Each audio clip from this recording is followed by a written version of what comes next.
Hey everyone, it's Paolo here, and in this video, I'm going to show you the best properties to invest in the Philippines.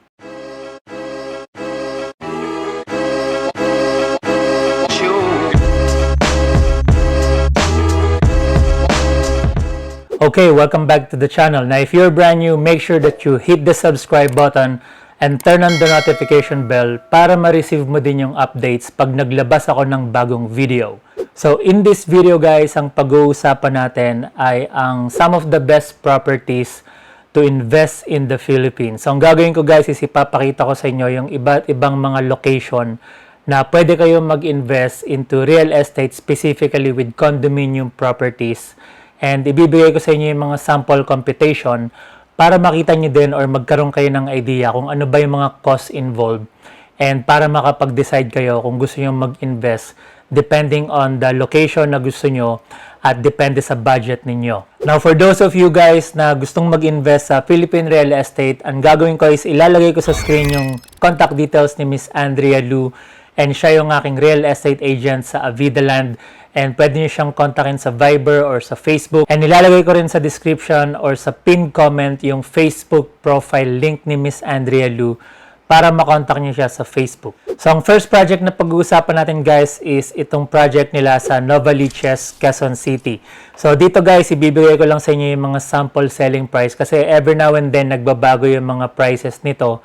Depende sa discounts and latest promo na available sa Avidaland. So, ibibigay ko lang sa inyo yung mga sample computations and then kayo na yung bahalang makipag-usap kami kay Miss Andrea Lu and itanong nyo lang sa kanya kung saan nyo gustong mag-invest depende sa location and siya na yung bahalang magbigay sa inyo ng mga available projects and mga latest promo and discounts. So, the first project na pag-uusapan natin guys ay yung project nila sa Novaliches, Quezon City. And this is a studio unit and floor area is 23.5 square meters. Sa sample selling price niya, makikita niyo sa screen, it's 3.196 million pesos. And again, depende to sa available promo or mga latest discounts nila. Pwedeng tumaas yung price niyan or pwede rin bumaba. And hindi mo naman kailangan nilabas yung 3.196 million pesos dahil ang kailangan mo lang i-money out is first yung tinatawag nila na reservation fee. So, ang reservation fee is around 20,000 pesos.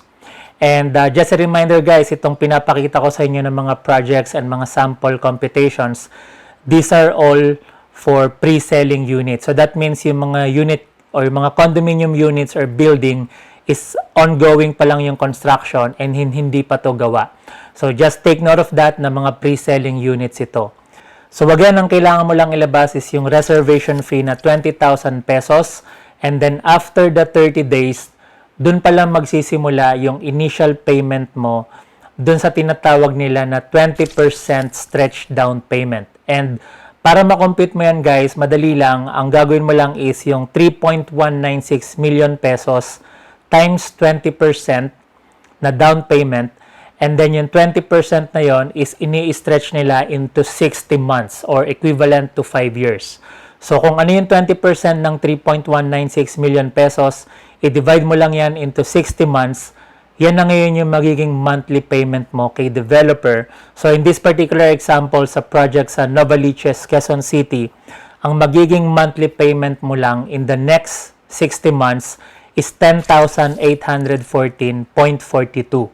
And then, after the 60 months, dun ka palang magde-decide para makakuha ka ng 80% na bank financing. And kung ayaw mo namang i-keep yung property, pwede mo nang ibenta yan and makuha mo yung capital appreciation minus all the fees na kailangan mong bayaran. So again guys, itong first project na nire-recommend ko sa inyo is yung project nila sa Novaliches, Quezon City. And just make sure na i-mention nyo kay Miss Andrea Lu na napanood nyo yung video ko sa YouTube.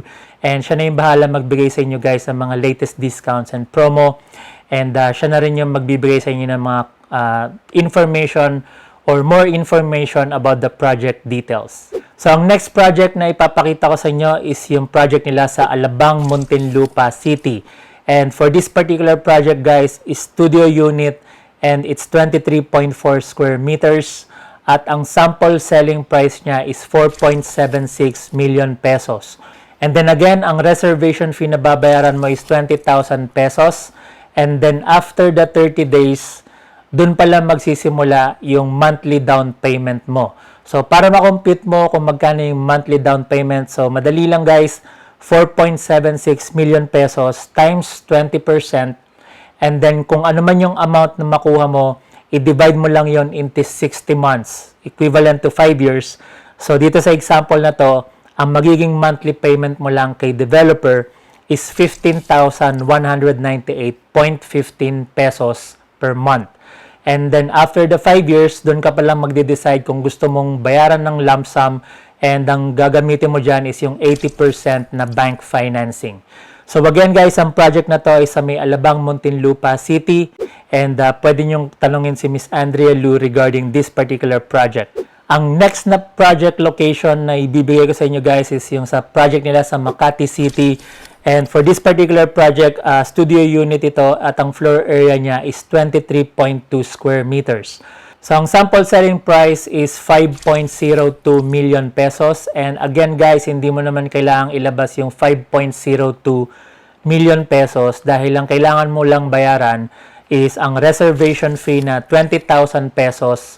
And after mong mabayaran yon, after the 30 days, dun pala magsisimula yung monthly down payment mo, which is equivalent sa 20% na stretch down payment into 60 months.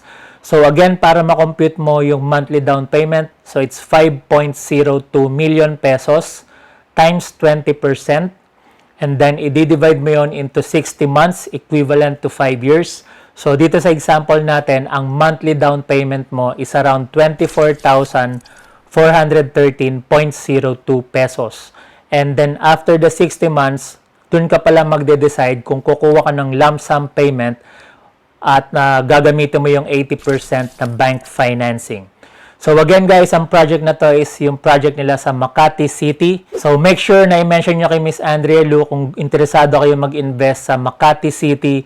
Ito yung example ng isa sa mga project nila doon, and sample computation to ng studio unit. Ang last project na i-recommend ko sa inyo guys is yung project nila sa Mandaluyong City.